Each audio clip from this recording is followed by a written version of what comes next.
All right. Now we're on to your 7th house. I personally love the 7th house. I'm just wild like that. The 7th house. Relationships, partnerships. Do I have anything in my 7th house? I don't think I do. Oh, child, I got some action in my 7th house. So the 7th house is usually ruled by Libra, and Libra is also ruled by Venus. So again, this is the house of the partnerships. They can be partnerships in the sense of like career, but also traditionally this is thought of as like marriage. So let's get it cracking. Ooh, child, the Hermit in reverse. Woo, sounds like some self-reflection here. So with the Hermit, it's interesting because like we're all being hermited right now during quarantine. So with it being reversed, this is loneliness, isolation, and you've lost your way. So though like the Hermit has like noble intentions to like seek inner truth, the path inward can become dangerous. Like you can get into like a state of like, why, like, woe is me. Like if you dig too, it's good to do your shadow work, but sometimes you get lost in the shadows. And so you have to be careful when you're trying to look for meaning in everything. Like our unconscious is filled with images and messages that you don't understand, and it's okay that you don't understand them yet, and don't like kind of like make yourself go crazy. So I feel like it's kind of you getting lost in your own dreams. And with this relating to partnerships, this is like about long term. So I'm feeling like you're thinking about what like a life would be like married or whatever partnership you want to have, but it's like, can you actually really see yourself in that position? And I think that's going to correlate with the Judgment card, because that has an impact on how you view relationships within the home and what you think that you can produce or what is capable of that. So I feel like you're kind of trapping yourself in something that you're going to end up manifesting if you don't step out of it. It's like, it's not there, so don't make it there. I mean, you told me this earlier. If there's no problem, why are you seeking one? But yeah, that's very true. That is very true. So, with that, and even like partnerships with businesses, like say certain like things didn't work out with, like say you tried to create something with somebody, I wouldn't necessarily harbor on that. But again, like just kind of get yourself like out of that funk. All right, so this is the 8th house. Actually, this is my favorite house. Sorry, I lied. The 8th house. Yes. That house contains my moon. Oh, child. It contains my sun and my Venus. My 8th house contains my moon. You know, the 8th house is ruled by Scorpio. You know how they be talking about them Scorpios. Yeah. And so this is the Mars rulership. And the 8th house is about death, sex, and transformations. Let's get it popping. What would be wild is if you get the death card. I had another reading where we got the death card in the 8th house placement. And Let's hope it's not. Oh, okay. Strength.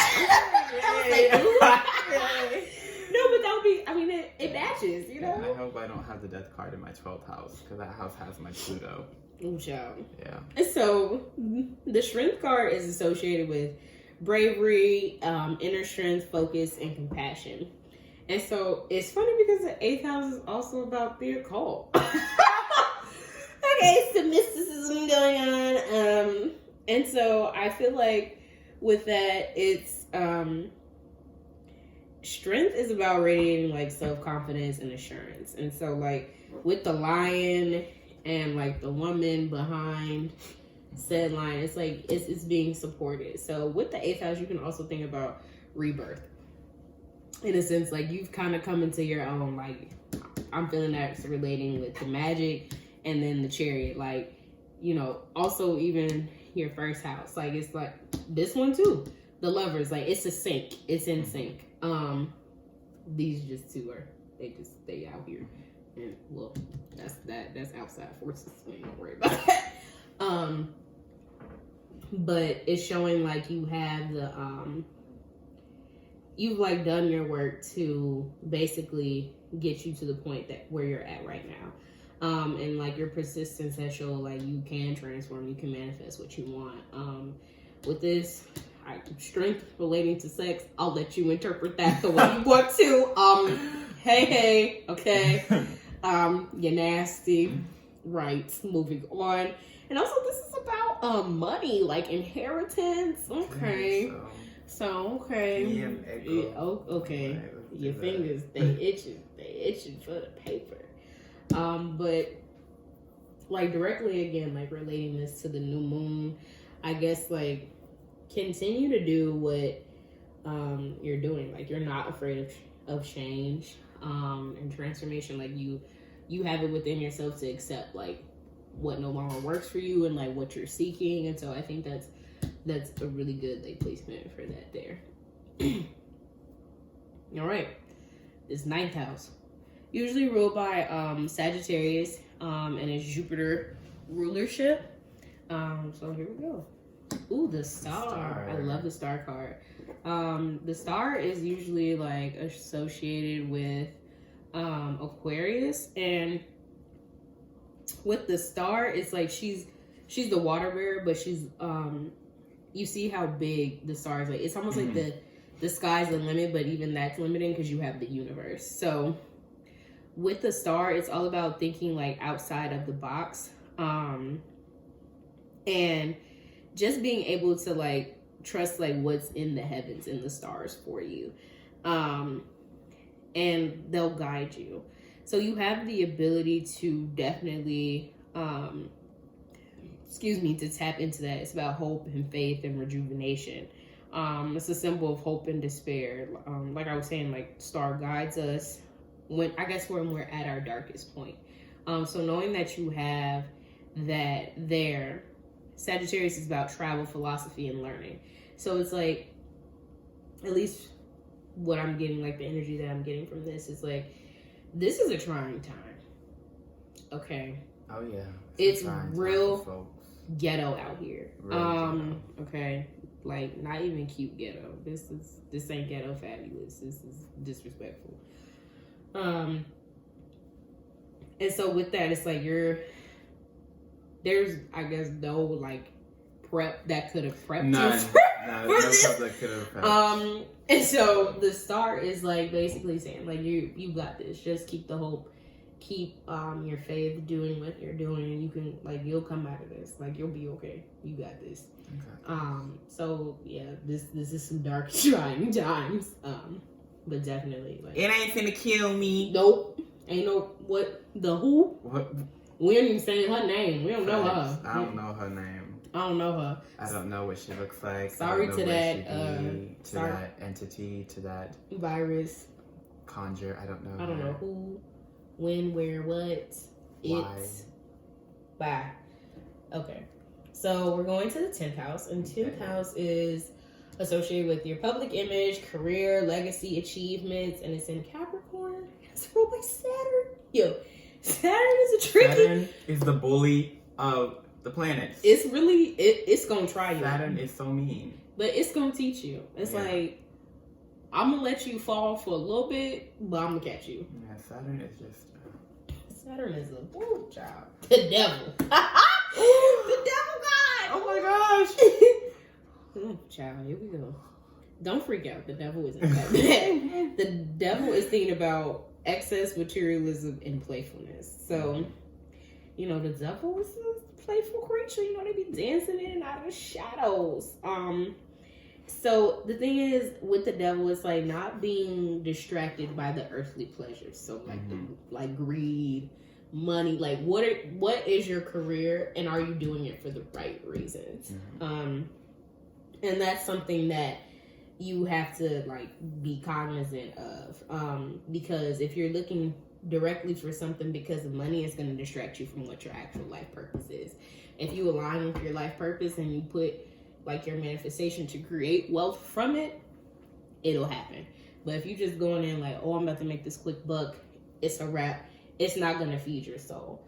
And And it's like material excess that's like an addiction. Like you seek more and more because it's not going to fulfill you. 11th house. So this is usually associated with Aquarius. It's Saturn and Uranus, however you want to say it, folks. Okay. Some people be upset by certain ways you say it. It's about humanity, friendship, and technology and social life. Justice. Burn it all down. Burn it. Let's have reconciliation. No, restorative justice. But what does that look like? Exactly. So Justice card is usually associated with Libra, and again, it's all about balance. It's looking to make sure that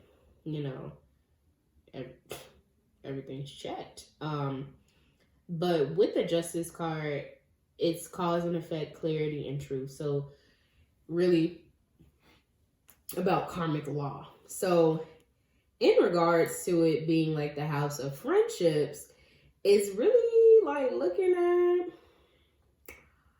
who's really here for you. Who's checking for you? Who has checked in on you these last 4 weeks?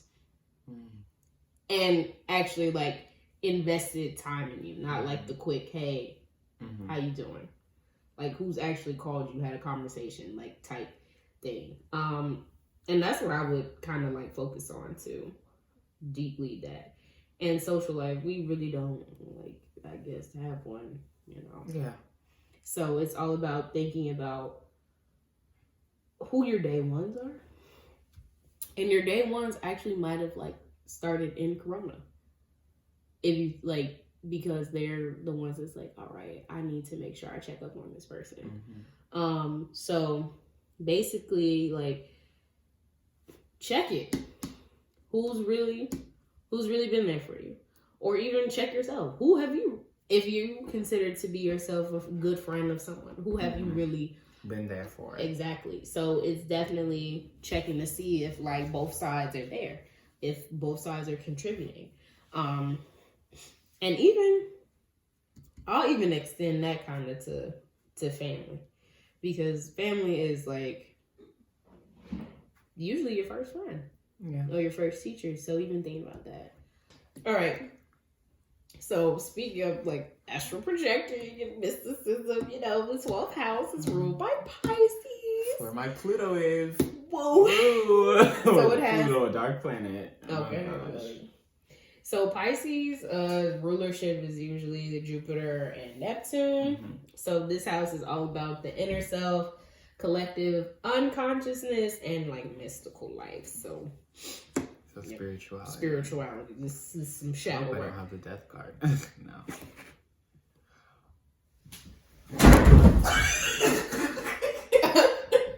I need you to get up.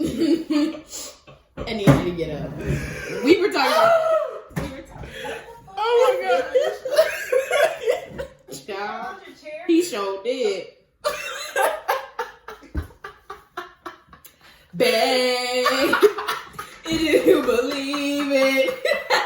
Believe it, cannot see. I don't know the lyrics. I am definitely magical as fuck, because if y'all saw from earlier, I was like, watch me get the death placement in my 12th house. That's where my Pluto is. And I was like, I hope I don't. And then the crazy thing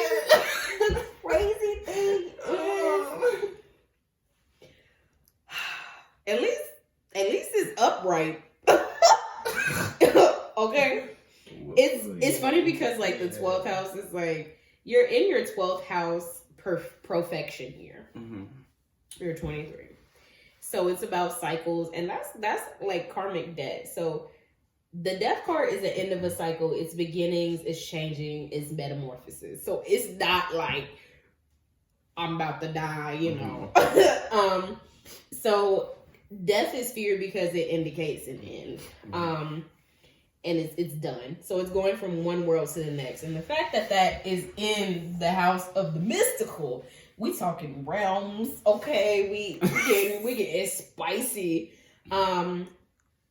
Death destroys, but it also creates. So it's what I see it is almost as like, I feel like you're getting in touch with your ancestors. Maybe. it's about mysticism. Okay, like you're getting in tune with. Look, as seen above, so below. Okay, we getting into that energy, and that's being able to be connected to what's here and now, and like also the spirit world realm. This like coming into it. That's what I'm seeing. So relating it back to your 12th house perfection year is ending things that no longer serve you. So this, I feel like it's even associated with this card and this one. So you're embracing transformation within yourself, inner self, your subconscious, but it's just trying to like get that fully into fruition. For the most part, it's there because you have things in the upright. But it's just like two pieces that haven't fully accepted this. And that's why I feel like that card even appeared for that as well. Because it's like you're there, but just like fully take that leap, that metamorphosis. This tea is hot. Piping. Okay. Advice. The Fool. Wow. Ooh, this Bitch, I'm a fool. No, but that's great because it's really about innocence, new beginnings, and free spirit. Mm-hmm. So, live life. Be in it, bask in it, absorb everything. Look at it from a blank slate. You're getting a chance to be like born again. Okay, you're fresh. Hey, you're just out on a whim. Actually, you're inside on a whim, right. but yeah, you hold the potential, and you're going to be guided. Like you know what you know, mm-hmm. and you're going to be supported in it. It's basically where will your journey lead you? You keep an open mind. These can be flipped. You do your work. You accept the end of the cycle. Stay true to yourself. We're gonna work on this. This is everybody. Yeah. That's everybody. But you can have your drive. But you gotta fix what's going on at home because that's gonna affect you in the future. You have all the magic within yourself and you can do it. You're in harmony with yourself. You gotta take that time to really, like, you are self-reflecting, but don't harbor in it. Don't be in the woes too deep.